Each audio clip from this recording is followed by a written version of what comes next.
Glórias a Deus. Paz do Senhor para todos os nossos irmãos em Cristo Jesus. Que Deus vos abençoe grandiosamente. É uma bênção de Deus poder estar juntamente com todos, aprendendo um pouco mais das gloriosas Escrituras, daquilo que o Senhor Deus nos deixou, de sua palavra que abençoa, que dá vida, que nos fortalece, que nos auxilia.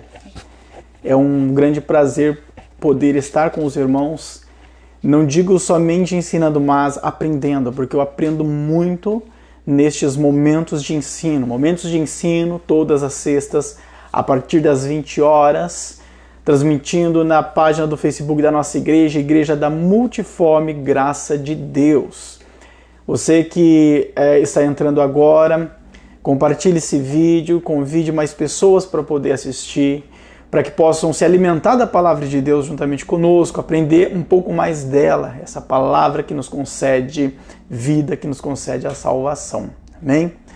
Amados, o tema do ensino dessa noite é a água de Cristo. Repetindo, a água de Cristo. Para isso, inicialmente, eu queria fazer uma leitura em Apocalipse no capítulo 22 e o versículo de número 17.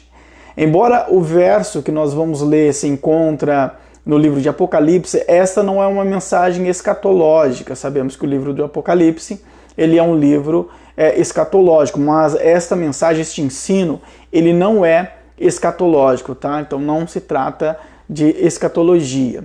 Então por isso o tema é a água de Cristo. Apocalipse 22, verso de número 17, que diz assim: E o Espírito e a esposa dizem, vem. E quem ouve, diga, vem. E quem tem sede, venha. E quem quiser, tome de graça da água da vida. Eu quero frisar esta última parte do verso. Tome de graça da água da vida. A água de Cristo. Bem sabemos que a água ela é muito importante, obviamente. Sabemos que sem ela nós não conseguimos viver, não conseguimos sobreviver. Sabemos que o planeta Terra, por exemplo, ele é constituído 70% de água. Então 70% do nosso planeta é água. É óbvio que não tem só a água potável, tem a água também salgada, né, e não potável, porém 70% do nosso planeta é água. Então nós vemos já que o próprio Deus, em sua criação, ele já colocou isso como uma condição, né? A água é essencial para a vida humana. O corpo humano também é constituído cerca de 70% de água. Então o seu corpo, 70% dele é água, outros 30% são outros compostos, mas 70% do nosso corpo é água.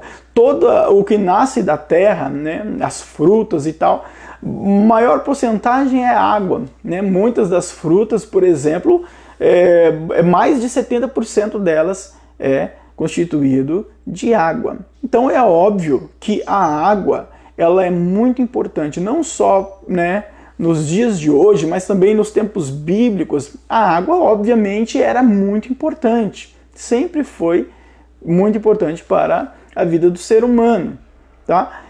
Inclusive até nas escrituras sagradas, se nós formos estudar as guerras, né, toda a guerra, as batalhas dos tempos bíblicos, nós vamos entender que tudo se resumia em quê? Em água. Por quê? Porque na verdade as guerras elas eram na sua maioria disputa por territórios. As batalhas eram disputas por territórios. Então levantavam-se guerras, reis contra reis, né, reinos contra reinos, exércitos se degladiavam atrás do quê? Atrás de conquista de território.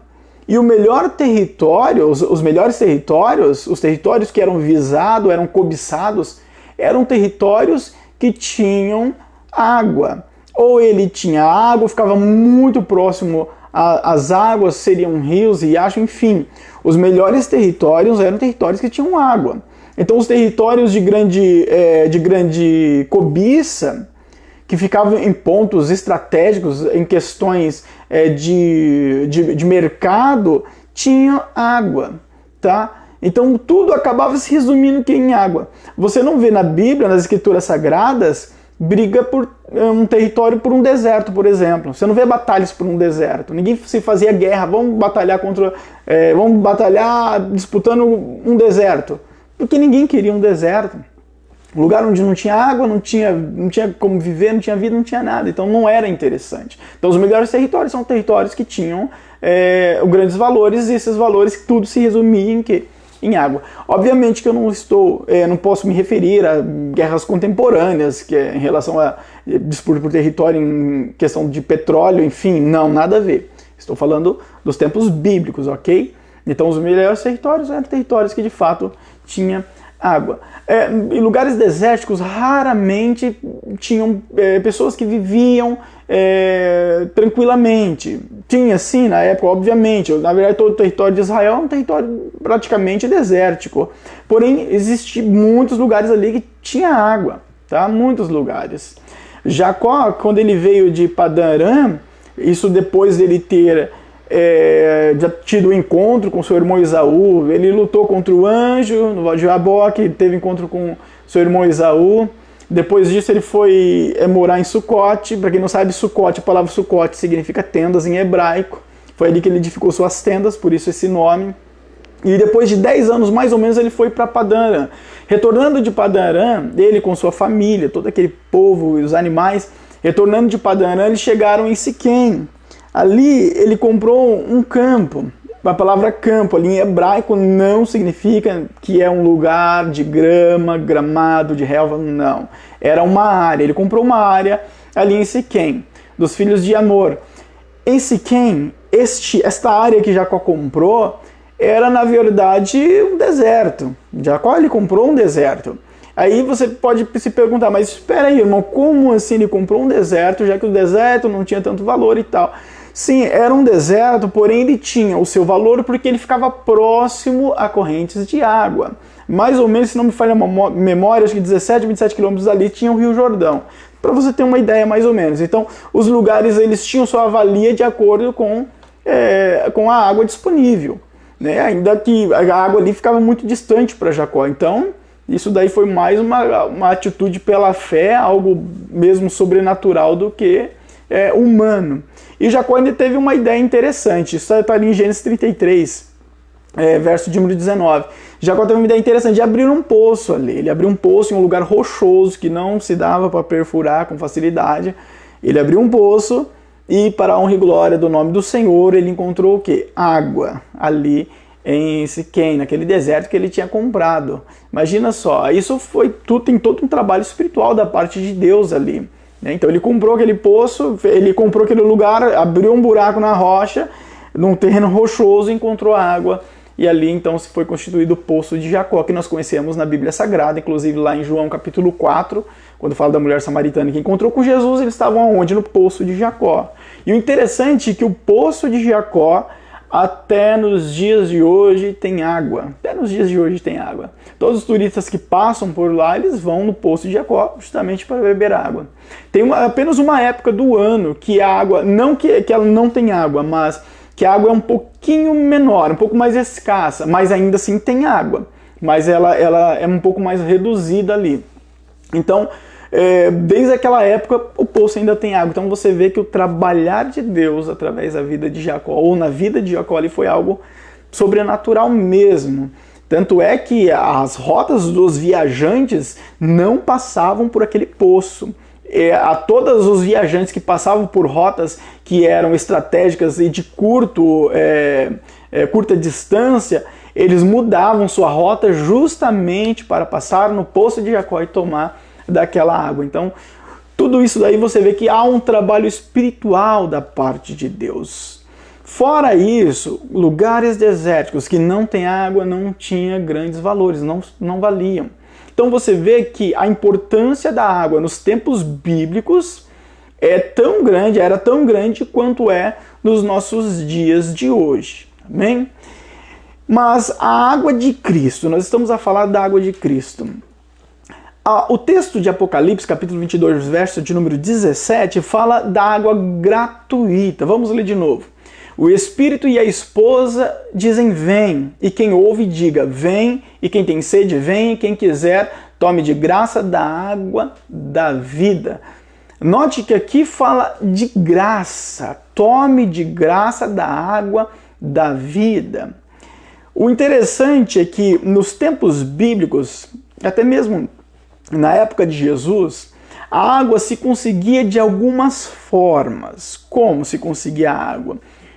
Eles podiam conseguir de uma forma, que era o quê? Através de um poço, tá? Então, eles abriam um poço, ou já pegavam um poço ali já existente, como o Poço de Jacó, por exemplo, e obviamente se extraía a água dele. Então era uma maneira de se obter água potável, para se utilizar né, na culinária, para beber, né, os animais também, enfim.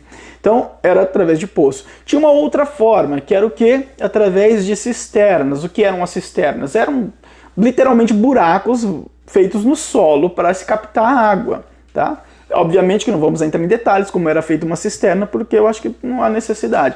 Mas eram buracos feitos para captar água. Então a água da chuva que parava ali, ela obviamente que era tudo tratado, né? Uma cisterna, não era simplesmente um buraco cavado ali com uma pá e deixar a água cair, não era assim.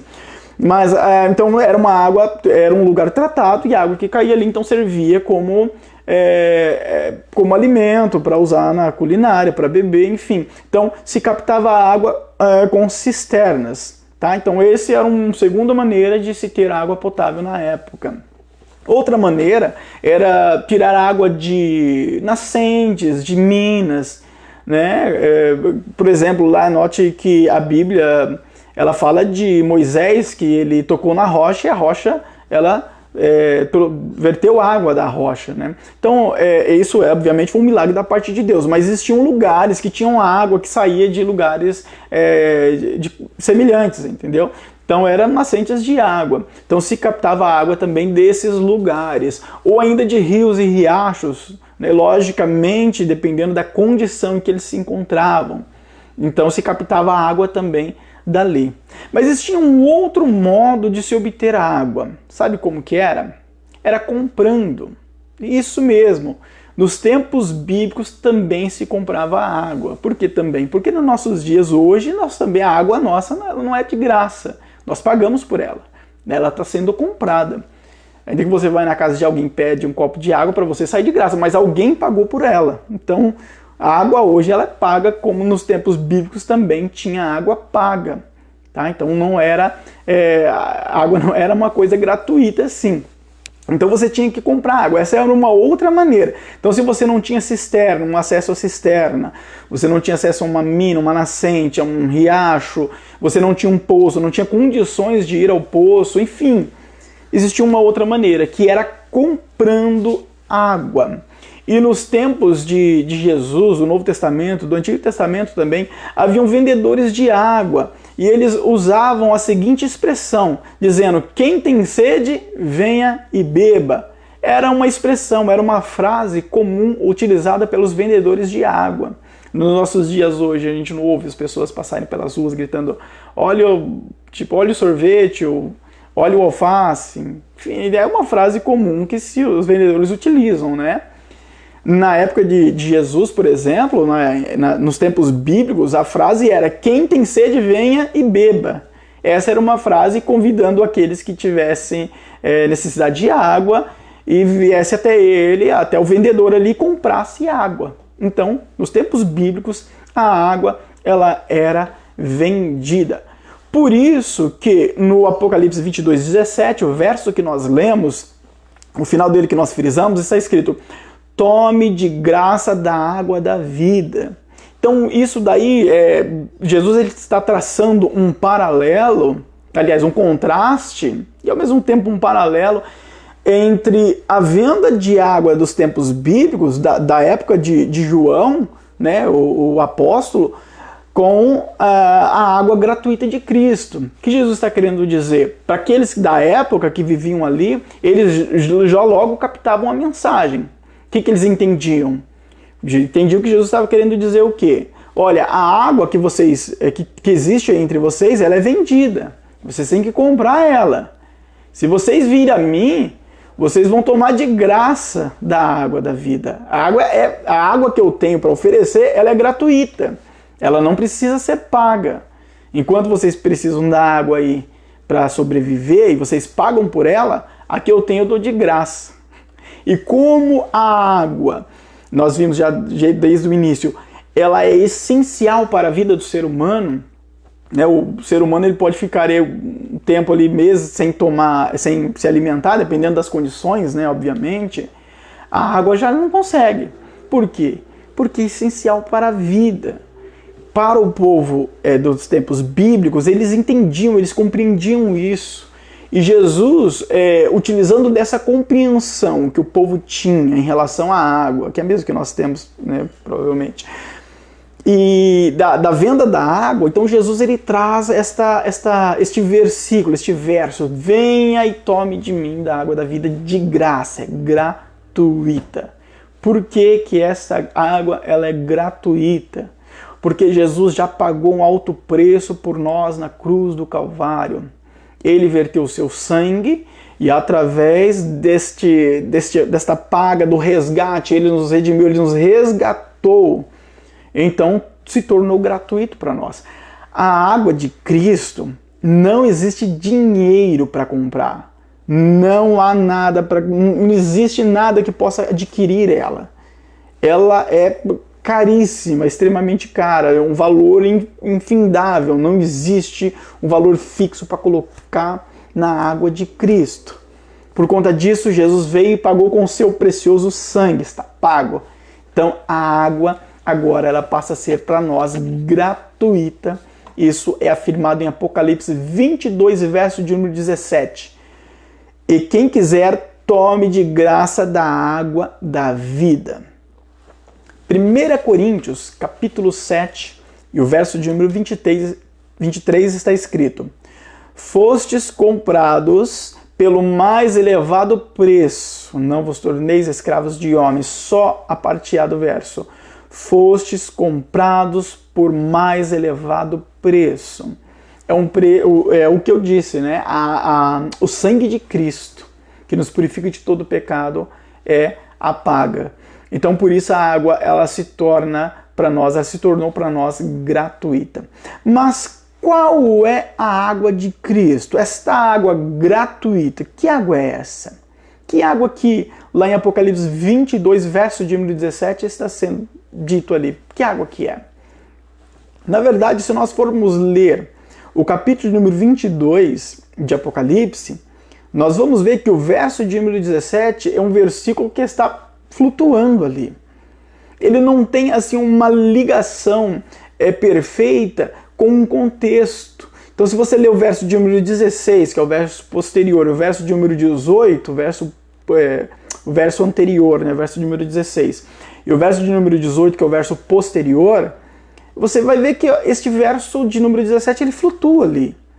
Obviamente que para nós entrarmos na compreensão do verso e a sua disposição em si, nós teremos que compreender todo o contexto. Nós vamos entrar em uma outra mensagem, um outro ensino, nós vamos fugir do foco. Então, por isso, nós não vamos entrar nos pormenores deste versículo, tá ok?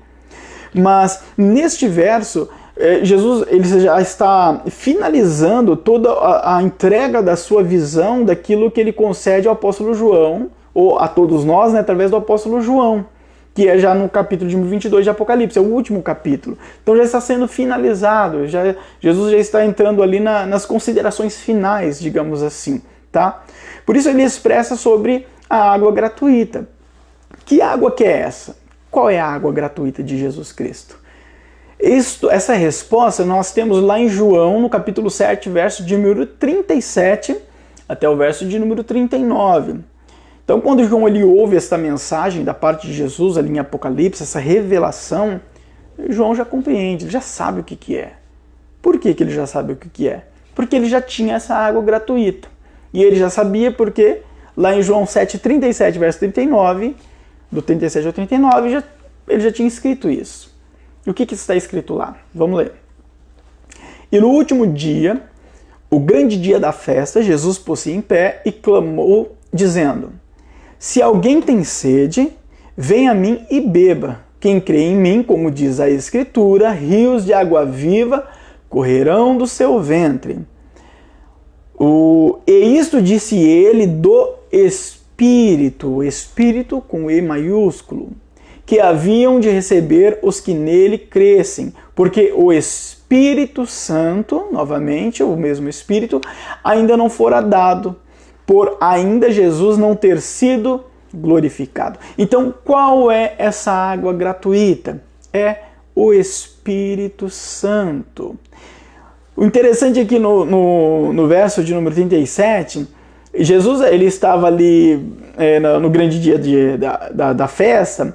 Então a Bíblia diz que ele se põe de pé e ele começa a falar. Então ele inicia uma oratória ali, curta, bem curta, mas todo mundo creu, todos creram em Jesus. Você vê isso nos versos posteriores ao verso de número 39.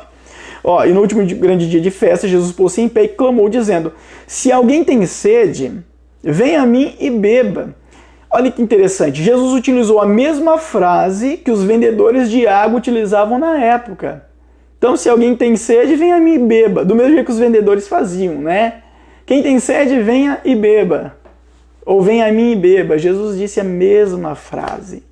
Só que essa água de Jesus, ela não era comprada. E ele diz ainda, como quem crê em mim, como diz as Escrituras, rios de água viva correrão do seu ventre.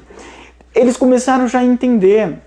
O apóstolo João entendeu, é o Espírito Santo, tá? Porque o Espírito Santo ele ainda não havia sido dado, ele foi concedido ali no dia de Pentecostes, onde houve o batismo do Espírito Santo, línguas repartidas como de fogo, profecias, enfim, conhecemos a história bíblica. Mas o Espírito Santo ainda não havia sido dado, então aqui Jesus está se referindo, segundo o verso de 39, ao Espírito Santo.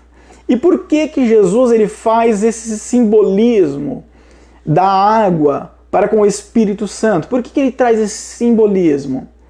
Porque a água, como ela é essencial para a vida humana, a vida física, também para a vida espiritual, essencialmente, é quem? O Espírito Santo.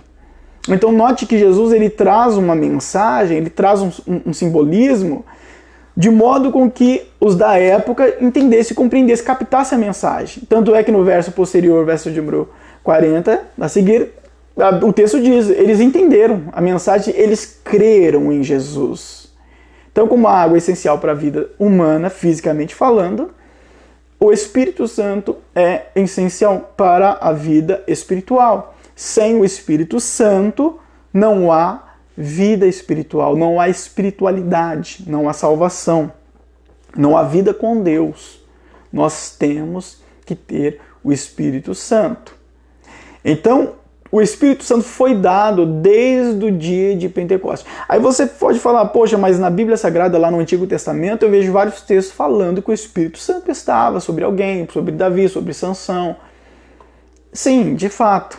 Mas no Antigo Testamento, o Espírito Santo ele era concedido, vamos dizer assim, para nós entendermos, a Bíblia não diz, mas para nós entendermos, sob medida. Por que sob medida? Por que eu estou usando essa expressão? Porque ele só vinha sobre sacerdote, no seu ofício, quando ele estava na vontade de Deus, sobre profeta, sobre rei, quando estava na vontade de Deus. Se não estivesse na vontade de Deus, em Sansão, por exemplo, que era um nazireu, mas se não estivesse na vontade de Deus, o Espírito Santo de Deus não estava. E ele não estava sobre todos, sobre todo aquele que aceitasse, ele vivia uma vida com Deus, cumprir a lei, tem o Espírito Santo. Não era assim que funcionava. Era só sobre alguns especificamente, de acordo com as questões específicas ali de cada ocasião, tá? Tanto é que quando o cabelo de Sansão foi cortado, que Sansão achou que tinha o Espírito Santo, o texto diz, o Espírito não estava mais sobre Sansão, não estava mais nele, tá? Então, o Espírito Santo no Antigo Testamento era concedido diferente como no Novo Testamento. A partir do dia do Pentecostes, onde houve derramamento do Espírito Santo, então se inicia ali toda uma, digamos assim, toda uma fase já da vida cristã, da espiritualidade do ser humano, diferente, já com o Espírito Santo de Deus. Ele habita em nós, o Espírito Santo de Deus habita em nós. Nós temos dessa água. Primeiro porque Jesus pagou por nós. Então a água é gratuita. Segundo porque nós aceitamos a Jesus. Nós decidimos viver uma vida em Cristo para Cristo. Então a partir desse momento o Espírito Santo de Deus, ele faz morada em mim, ele habita em mim. Então essa água gratuita eu tenho em mim, você tem em você, através de Cristo. Essa água é o Espírito Santo. Lá em 1 Coríntios 7,19, um verso conhecido pelos irmãos, está escrito o que lá? Ou não sabeis que o vosso corpo é o templo do Espírito Santo, que habita em vós, proveniente de Deus, e que não sois de vós mesmos? Então o Espírito Santo habita em nós, nós somos templo dele, ele faz morada em nós. Nós somos casa de Deus, meus amados, porque o Espírito Santo, ele é Deus, faz parte da Santíssima Trindade, ele é a Santíssima Trindade. Então o Espírito Santo de Deus habita em nós, ele habita em mim, ele habita em você. Nós temos ele. E essa é a água que Jesus prometeu. Então quando Jesus faz o convite, vem e beba, ele está dizendo, se você se converter a mim, você tem de graça da água, que é o Espírito Santo. E aí interessante que o texto ele diz que fluirão, águas dele, que salte para a vida eterna. Então vai fluir em mim, vai correr no meu ventre, como diz lá em João 7,37, rios de água viva correrão do seu ventre. E essa água de Cristo, como eu disse, é a água que nos leva para a eternidade. Não tem como alcançar a vida eterna em Cristo Jesus sem a água. E essa água é o Espírito Santo. João capítulo 4, verso de número 13, verso de número 14, para finalizarmos, texto que vocês conhecem. Diz o que lá? Jesus respondeu e disse-lhe, qualquer que beber desta água tornará a ter sede. Mas aquele que beber da água que eu lhe der, nunca mais terá sede. Porque a água que eu lhe der se fará nele uma fonte de água que salte para a vida eterna. Ou seja, é uma água que vai te conduzir às mansões celestiais. O Espírito Santo ele não está em mim só por estar, amado. Ele trabalha em mim, ele trabalha na minha vida. Poderia ficar dias aqui só falando sobre isso. Mas também para me conduzir ao reino celestial. A vida eterna ela vem através dessa água, através do Espírito Santo. É Jesus quem disse isso aqui no capítulo 4, do verso 13 ao 14, que nós lemos. Este texto se refere àquela ocasião em que Jesus se encontrou com uma mulher samaritana ali no poço. E que poço era esse? O poço de Jacó. O poço que Jacó abriu lá muitos e muitos anos atrás. Aquele poço, aquele deserto que Jacó comprou e construiu nele um poço. O poço se tornou famosíssimo. Ainda hoje ele é muito famoso. E como eu disse, ainda hoje tem água nele. E Jesus estando naquele poço, os discípulos foram para comprar alimento na cidade. E então a mulher samaritana teve encontro com Jesus. Jesus pede água, conhecemos a história. A mulher fala, como você pede água? Eu sou mulher samaritana. Os samaritanos não se davam com os judeus. E Jesus fala, se você soubesse quem eu sou, você me pediria água e eu é que lhe daria água. E ela falou, mas como que você vai tirar água? Você não tem nada aí para tirar água, não tem um balde, não tem nada. Então Jesus, ele conversando com a mulher, ele diz, qualquer que beber dessa água aqui, ainda vai ter sede. Mas a água que eu der, nunca mais terá sede, porque a água que eu lhe der se fará nele uma fonte de água que salte para a vida eterna. Ou seja, esta água gratuita, que é o Espírito Santo de Deus, nos conduz à eternidade, às mansões celestiais. Nós poderemos ir até essas mansões, ser levados até ela, ou pela vinda de Cristo, ou depois da nossa morte. Pode acontecer a qualquer momento, bem sabemos disso, tanto um como o outro, Ambos os acontecimentos aí podem se ocasionar a qualquer momento. Por isso nós temos que estar firmes em Cristo Jesus, amados. Firmes em Cristo, se alimentando da palavra, procurando viver a verdade bíblica. Nós tivemos o Diálogo e Ensino com o nosso evangelista Cleuber, uma mensagem maravilhosa. Quem assistiu, com certeza aprendeu coisas valiosas. Quem não assistiu, procura aí na página do Facebook da nossa igreja. Tá aí, você pode estar acessando e assistindo. Pecado em si, nós todos somos pecadores. A Bíblia é clara em dizer isso. Mas não é por causa disso que nós vamos deixar de procurar viver uma vida em Cristo, em santidade para com Deus. Porque somente através disso, desta água, que é o Espírito Santo, nós podemos alcançar as mansões celestiais, que foi preparada para mim, foi preparada para você, está lá. E o nome do Senhor Jesus, sobre a sua vida, sobre a nossa vida, venha ser glorificado a cada dia. Amém? Vamos orar a Deus. Senhor, obrigado, Pai, por este momento. Te peço perdão dos meus pecados, dos meus erros, e te peço, Deus, me ajude a ter desta água cada dia mais. Que o Espírito Santo possa permanecer aqui dentro, Pai, dentro do teu filho e da tua serva, Pai. Para que nós possamos alcançar as mansões celestiais. Deus, abençoe a cada vida, a cada família, a cada lar. Trabalha, Pai, em cada situação. Trabalha em minha casa, trabalha na casa dos nossos irmãos. Realiza da tua obra e que o teu nome, acima de tudo, venha a ser glorificado.